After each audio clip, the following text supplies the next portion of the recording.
good morning, good evening, wherever you are. Stay. It's wonderful that all of you could join us in this episode 10 of Ahhaa Talks with a really, really special guest, a really special friend who was very gracious to take out time and answer our questions and really share wisdom in this next few minutes. Zak doesn't need much of an introduction. He comes from a legacy that has literally brought smiles to the world. We know a lot about his late father, who has literally inspired the world through his acting. He removed stress, anxieties of many people. Just looking at him in any of the movies would just make us all shed our burdens. And right after that, here is Zak, his wonderful son, who has continued that legacy in a very unique manner of his own. He had his own journey after his father passed, and that's what we're going to hear today in terms of how we build this resilience. And today he's a very big mental health advocate. He's advising various companies, and he's deeply passionate about removing the stigma around mental health and helping a whole lot of people. He has his own company that he has co-founded, and he's the CEO of the company called Prepare Your Mind of him, if I'm pronouncing it right. And an exciting new product is coming out next month. So welcome, Zak. Thank you so much. There are a whole lot of people who are looking forward to this event. So thank you so much for joining us today. Ashwin, it's a privilege to be here, and I'm just really thankful that you reached out. And Diane, wonderful getting to know you. And I'm looking forward to having a conversation. Thank you. Thank you so much. Yeah, great to have you. So I think what we do in these Ahhaa Talks, Zak, is we really go deep into every aspect of mental wellness and really drive deep into insights that can help our audience both resonate with people's personal journeys and take home those realizations. So we wanted to start right from, we have heard you speaking on stages about this, right from your dad in 2014. So your dad made the world smile, that lightened up millions of lives, their daily stress and anxieties. And today you stand as a mental health advocate, which is the need of the hour. So if you can please share a little about your journey, those last few years of vulnerabilities and how you really built resilience and brought you to where you are today. It'd be great to hear. I'm sure you've shared it many times, but it'd be great to hear today. That transformative journey. Certainly, happy to share. So my journey relating to mental health started early on in life. I experienced anxiety as a child and adolescent, and leading into my adult life, it progressively became more acute. After my dad died by suicide, it came to a head. I experienced a lot of trauma, manifesting as post-traumatic stress disorder, and also acute levels of stress and anxiety that got to the point where it became unmanageable. I found myself trying to use alcohol products to self-medicate to help me feel okay. That didn't end up working well in the long run. It ended up making me feel numb and emotionally dysregulated. And through that process, I realized that something had to give because my life was becoming unmanageable. I found healing in two methods. One is a commitment to service, committing my time and energy to mental health organizations focused on removing the stigma and deploying and developing programs that support communities throughout the US and abroad. So that was one thing that I found very healing for me. The other thing was committing to reducing my stress and anxiety through natural products. And I discovered amino acid compounds and adaptogenic herbs ended up helping me in a major way. And so through that discovery process, I actually started this company that I'm now the CEO of and co-founder of, based upon furthering the mission and vision of mental health support at scale. I felt like all roads in my life are leading to mental health, and so it made a lot of sense to align what I was doing in the private sector with what I was already doing in the not-for-profit sector, supporting organizations around strategy and organizational development and leadership initiatives. So, so aside from being a dad to my 1-year-old son, most everything else I do relates to mental health support. That's awesome, Zak. Thank you. You know, in today, I think it's getting more and more better in today's world with social media and everything else. But we as a society, we feel ashamed sometimes to talk about these vulnerabilities, right? It's almost a taboo for many because we feel it makes us weak, it makes us frail, we're judged, we don't know, we reach out to someone, we don't know how they'll, see these vulnerabilities. Have you ever experienced this or felt this personally, and how did you overcome it? So the ways in which I overcame personal stigma relating to sharing what I was going through with mental health and the like, first off, required me to get honest with myself about how I was abusing substances to help myself through a difficult time. And as I learned to take ownership of that and understand that I was self-medicating as a form of trying to cope with my trauma, and it wasn't suiting me in the long run. The minute I started to take ownership of these different elements and say, hey, I need to be accountable for my actions and why I'm doing what I'm doing, it's a moment I started to realize, hey, it's okay to share my experience, my journey. Ideally, I started in a small manner with friends and family, and then slowly started feeling more comfortable sharing and being vulnerable. It's not something that just happened overnight where I go out to the world and say, hey, I've been dealing with these mental health issues, embrace and understand immediately what I'm going through. It doesn't really work like that. So it was a progressive consideration for me. The minute I started establishing ownership and accountability for my actions is when I started realizing that I could be vulnerable, providing that, in my environment, to be vulnerable ultimately led to safe spaces where I could share. Not everyone is able to immediately share out the gate. So understanding context and ability and ways and channels in which we can share what we're going through is really important. And I found that progressively over time, I could share more and more on a greater stage. But it wasn't something that happened overnight. And so the first thing for me was really understanding what it was I was doing and why I was doing it. And from there, it just was kind of a journey that led me to ultimately understanding that vulnerability is a strength when applied in a focused way. It's not a weakness. And every region, every community has different levels of stigma, and there needs to be an understanding of how that stigma manifests itself culturally.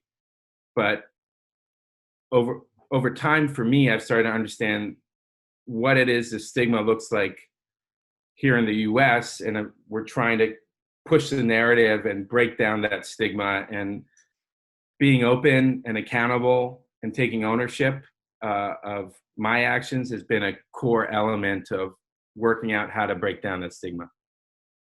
Thanks, Zak. What Ashwin and myself do at Ahhaa Talks a lot of times is that we try to really help people to see what's going on in the unconscious mind. And a lot of times, there's a lot of statistics about this, that 84% of, our thinking, it's unconscious, our thoughts are unconscious. It's just, going there in a wave, and only 16% of it is from the conscious. So really bringing people to that awareness. What was your if you could go back in time and kind of remember your aha moment, your time of that shift where you kind of, that tipping point where you saw, oh my God, I need to make this shift in my life right now. This is my aha moment. Can you recollect that time? Yeah, certainly. The aha moment for me related to discovering that service is healing, plain and simple. When I discovered that and found that part of recovering from the trauma that I experienced specifically with my dad dying by suicide, but also the trauma that's accrued over the course of, a life. When I discovered that service is a key component of the healing and recovery process for me, it was an aha moment. That's wonderful. Wonderful, Zak. I think we talk a lot about this whole transition from me to we, like from a me-based thinking to a we-based thinking. And a lot of problems don't need a solution. They just dissolve if that shift has happened from me to we. That's what I kind of see in your answer and your experience, that in that service, when your focus automatically changed to helping the other, you had your moment and your life became different after that. Yeah, well, at this point, I feel that as we experience world events like the pandemic and the like, it's especially applicable because we're experiencing a shared trauma, and having empathy and understanding that there is a connectedness amongst us all, and that supporting others ends up supporting the self in a very meaningful way. And given that we're all connected, moving from being isolated to being connected is, I think, part of the core discovery process around finding meaning in one's life. It's beautiful, beautiful. No, great, Zak. The next question kind of we come to is, as we go through this whole journey, we always have this conflict between, being ourselves and having to put up an image outside, and considering your background and, your people kind of would know you, and you're supposedly, you're meant to keep a very steady exposure outside, a composure. You're not supposed to show all those emotions. So how was it for you? Like, how could you both be yourselves at the same time, with those vulnerabilities? At the same time, you have a society out there that is having a scanner on you. So how did you deal with that? Well, I think the first thing is understanding that what people are going through, if they take a lens of criticism or judgment, that more often than not, it's nothing personal.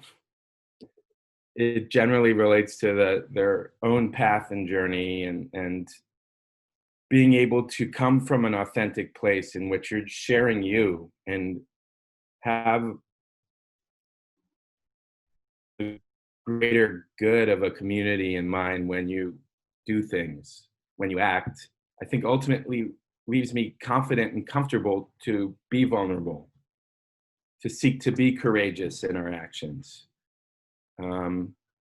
That's not always the case for me. I can be very insecure and I can be uncomfortable, but as I learn over time that my actions seek to be well-intentioned, I seek to be service-oriented and community-based in what I do. I seek to focus on the greater good when it comes to doing things. And I try not to take a dogmatic approach towards looking at the world. Meaning, yes, I think it's good to live by certain ideals, but in terms of being pragmatic, understanding how you could change your worldview through data and new inputs help me have more understanding, have more empathy for what others are going through. Know that I can alter and change my perspective over time based upon how the world is evolving, based upon how ideas are evolving. And taking that pragmatic viewpoint for me can be challenging at times, but ultimately it's very rewarding because it helps me engage upon a continuous learning process. Beautiful, beautiful. I totally hear you. Switching gears, like this is an exciting time for you, Zak. You are a new dad, and so please share a little about that and how will you be, or perhaps how are you raising him? How are you going to expose him to this art of living, mental health? And there are a whole lot of things that you have seen, you have experienced. What do you envision your son to experience or not experience, and be prepared so that he can have a wonderful life? Well, I hope as a parent that I can establish a foundation of him feeling like he can live comfortably and securely in his own skin. I hope that he can be confident and courageous in actions while being kind. I think if there was one key attribute I'd like to foster in him, it would be kindness. And I'm hoping that as parents, his mom and I can focus on teaching him kindness as a core virtue. And then coinciding with that, engage him in his curiosity, ensuring that he can continuously feel comfortable learning and being curious without worry that he will be judged based upon his curiosity. Zak, also, I think if you can share a little about his name, you've named him after your dad, Robin Williams McLaurin. If you could, yeah, I think it's beautiful. You could share a little bit about that. Sure. Well, I named my son after a family name, actually. My dad's middle name was McLaurin, and my son's name is McLaurin. That goes back through the generations in the family as a name, and we call him Mickey for short. Beautiful. And I have two kids, 13 and 12 years old, and your foundation of kindness, it's what is needed in today's society for all of our kids, right? And if you can instill that, then the world will be so much of a better place. But your journey as a mental health advocate, we know why you're doing what you're doing. What do you see your vision in the next few months, the next few years? How do you see this unfolding? What do you see for the world in the next few years to come? Well, I think it's twofold. One is locally here in the U.S., we need to continue focusing on breaking down the stigma, but the key thing that we are focused on, at least in current initiatives with organizations I work with, is providing enhanced access to high quality mental health care. In the US, to get high quality mental health care is very expensive. And we want to work out ways for the application of emerging technologies, but also through the extension of people and how we can utilize kind of expanded community outreach and expertise to provide support where it's needed. And it shouldn't just be a luxury for the few that can afford high quality mental health care here in the US. So we're seeking to expand that. Globally, it's two things. One is expanding my learning of what the needs are in terms of mental health support in regions throughout the world.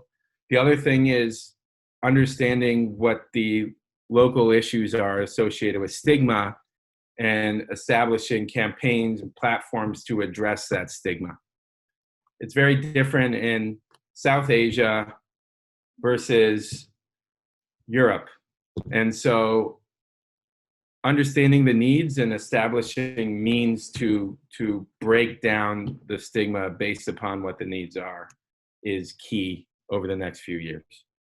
No, absolutely. And also, I think we've spoken about this in, the last time we spoke, that mental health should become part of our life, in the sense that it should be a lifestyle. Everywhere you go, you're embraced, and you know that the same way you can get a Starbucks, the same way you can be embraced with your vulnerabilities, you can talk to someone, you can shift your mind, have that shift everywhere you go. So whether we're using technology or products or whatever it is, that it's out there and it's there to shift our mind at any moment's time.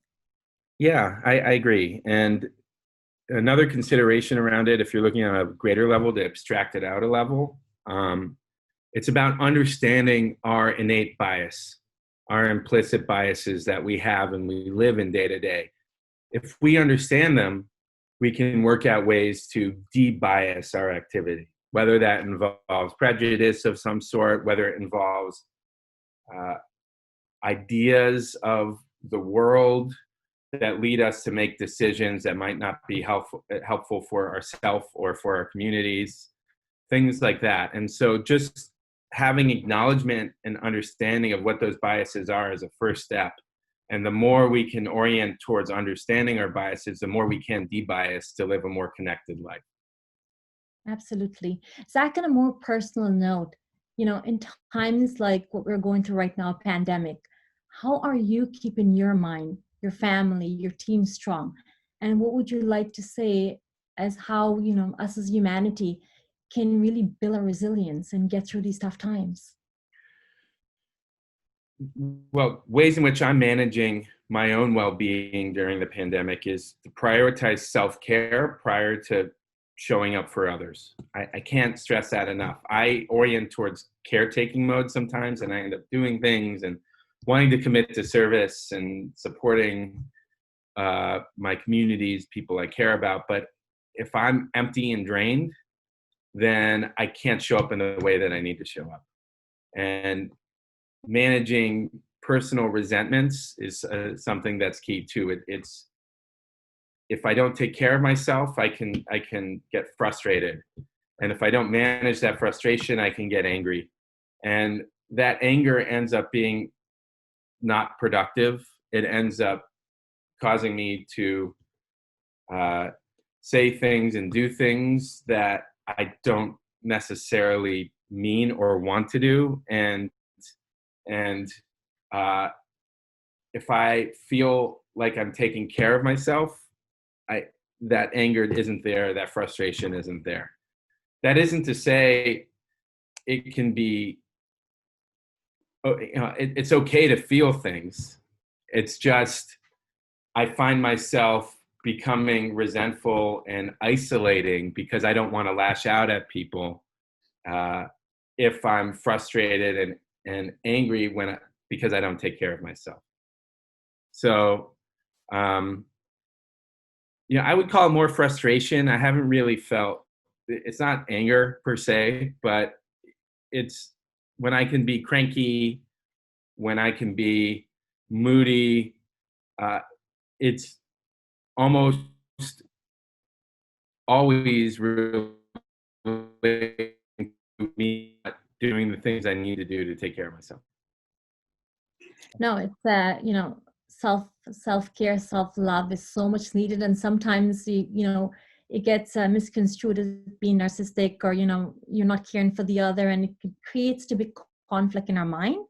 But it's where it starts, and Ashwin and myself, we talk about this a lot in our Ahhaa talk. The need for love, it's such an innate thing, and it first starts with us. If we don't have it, how can we give it to someone else and be in a space of serving, as you're talking about? Yeah, absolutely. I think you need to, and some might call it selfish or self-centered. I think that in order for you to be able to show up in the way that you need to show up for others, you need to prioritize taking care of yourself. So that's my perspective on that. Rightly said, Zach. I wanted to kind of shift attention to an event that occurred some not that long ago in India recently about death of an actor who took his life, who was very popular, a youth icon. I don't know if you heard Sushant saying he kind of, it was a very abrupt, very sudden event that shook the country. The youth of the country really felt the pain, and this question kind of lingers in the minds of the masses as to why did he do this? And because normally what you see is the image of a celebrity, an image of an icon out there is what they depict. Same in the case if you see what happened with your dad, is here is a person who made the world smile.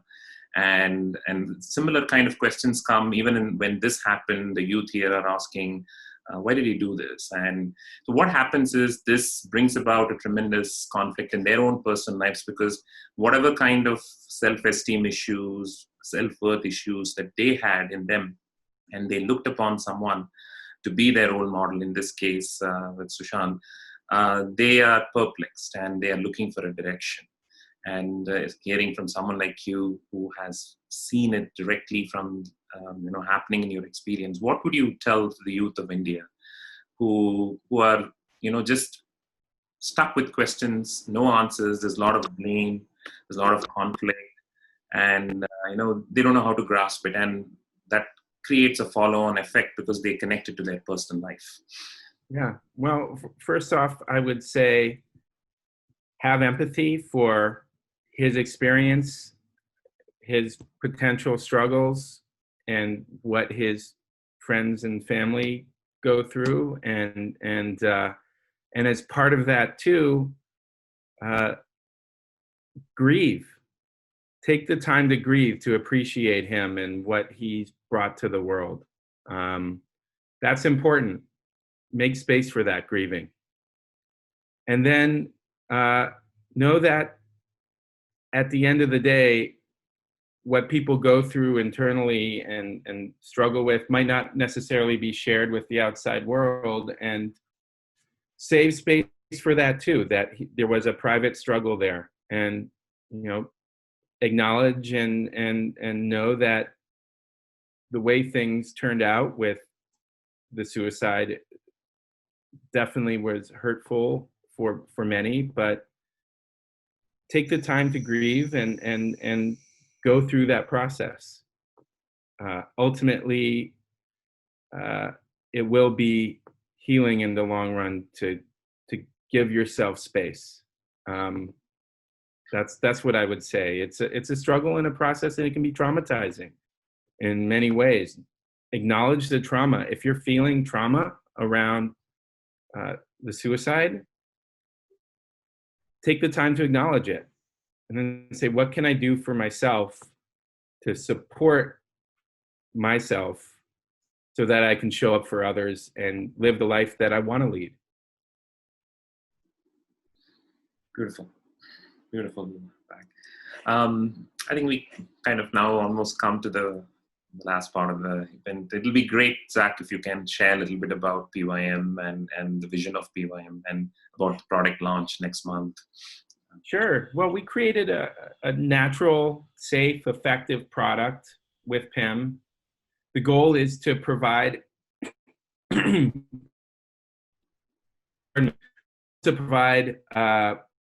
anxiety and stress support with our first product. We call it a mood chew. And in the broader vision for us, we want to be the brand that stands for mental health support at scale. Just like Coca-Cola is for refreshment, we want to be for mental health. And in our learning, there isn't a brand that does that at this point in time. And we want to take the opportunity to bring discussions around mental health support to top of mind in the public consciousness. And so when it comes to raising money for mental health initiatives, we seek to do that. When it comes to breaking down the stigma, we also seek to do that. It's really a lifelong journey for me, and I wanted to enable the vision around talking about and establishing mental health support at scale to everyone. Beautiful. Beautiful. Thanks. And it launches in August, right? You're the PYM, the Chewables. Yeah, the end of next month, August 2020. Exciting times. Yeah, it is exciting. We look forward to, we just see this as a beginning of a journey, and there's lots to come in terms of how we can also add value, and together we can take this journey forward. So thank you so much, Zak. I think that was really nice the way you shared. And I'm sure our audience would have received a lot of insights. It's the warmth you carry along with the insights that goes deep than anything else. As a ritual, if it is fine with you, what we do at the end of these Ahhaa talk is a very small few seconds of meditative moments where we just hold the space and really, feel the humanity, and especially times like this during the pandemic, we're just wishing the best for everyone to feel that connectedness. And with that, we would be done and we can wrap this up. So once again, thank you, Zak. So you just have to kind of feel comfortable, and we'll just walk everyone through a very simple music meditation. And with that. Fantastic. I haven't told Zak the truth. In the next hour, we'll be sitting here meditating. I'm just kidding. Wonderful. And just be a couple of minutes, that's all. So all my friends, I think it was, we all could see it, how wonderful it was to hear insights from Zak, right from the moment of kind of accepting his vulnerability, to building resilience, to talking about service being that turning point, to truly the shift being articulated the way Zak has mentioned. It is incredible. So I'm sure all of you have gained a lot, and you always have the option of going back, re-listening to this talk as many times as you want on Facebook and YouTube. So from all of our side, we truly thank Zak to take out this time. And as always, we'll take the next few minutes to bring our attention to the present moment and truly feel that sense of connectedness with one another. So if we could all take a comfortable position wherever you are, just calm down, and let us all just begin by listening to all the sounds around us. That's one of the best ways to bring attention. Each and every minute sound. It could be my talking. It could be the sound of the AC or the fan, or every minute movement around you. If you just begin with bringing attention to that sense of sound, that will slowly help you to bring attention to the current moment, to the being.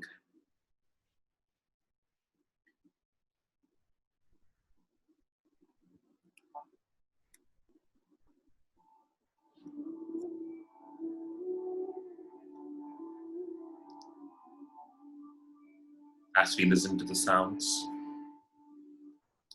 let us now slowly bring our attention to this immense gift that we are bestowed with, the gift of breathing. Every single moment, the sacred process of inhalation and exhalation. Nice cold air entering our nostrils and the warm air coming out. Breathing is such a gift. We don't remember that we are breathing all the time, but breathing remembers us every single moment. As we bring attention to this process of breathing, let us imagine every time we inhale, we are inhaling in all the peace, all the clarity, all the compassion. And every time you exhale, you're exhaling out all the struggle, all the conflict and pain. Inhale all peace and clarity. Exhale out all the struggle, all the pain. Slow and deep for 3 times. Let us experience this sacred process of breathing.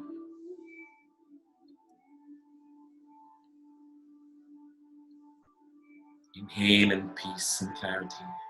Exhale out struggle and pain.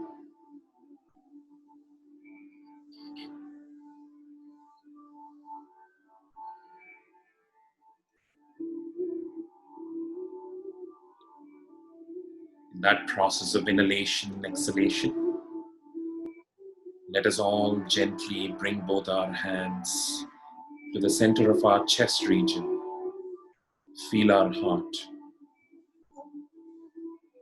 The heart that is beating every single second, and the breathing that is happening every single moment. Feel yourself. Feel this sacred creation, which is you, the gift of life. And as we feel this gift of life, it is bestowed upon us,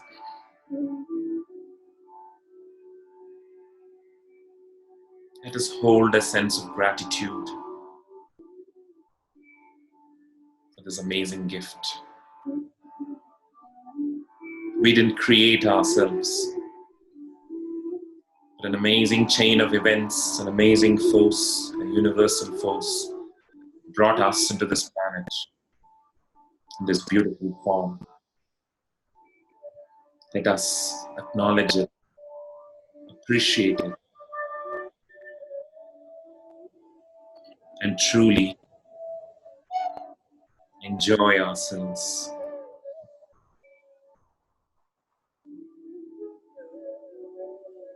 How amazing we are.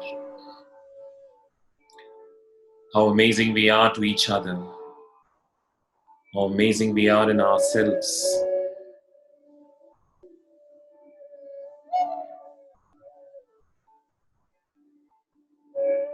In that beautiful place,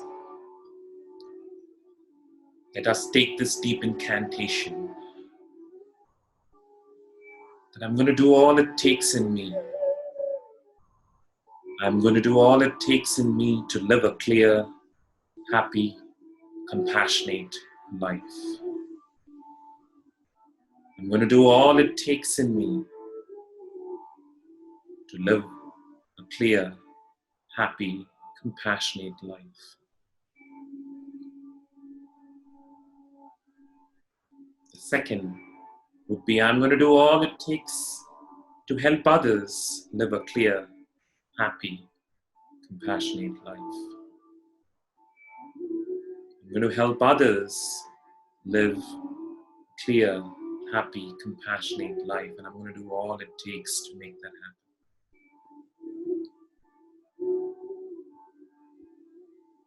This beautiful place of connectedness with one and all. We should all know, as we hold this moment of blessing, there are countless people who would be feeling it in one way or the other. We're all connected. We're all one. We don't have to become one.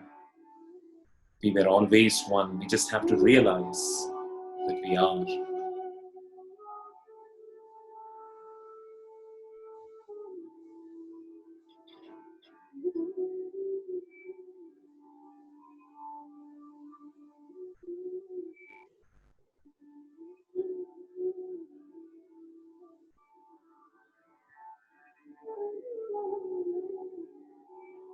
In that beautiful place, let us take in a couple of deep inhalations and exhalations. Hold and own this sacred moment.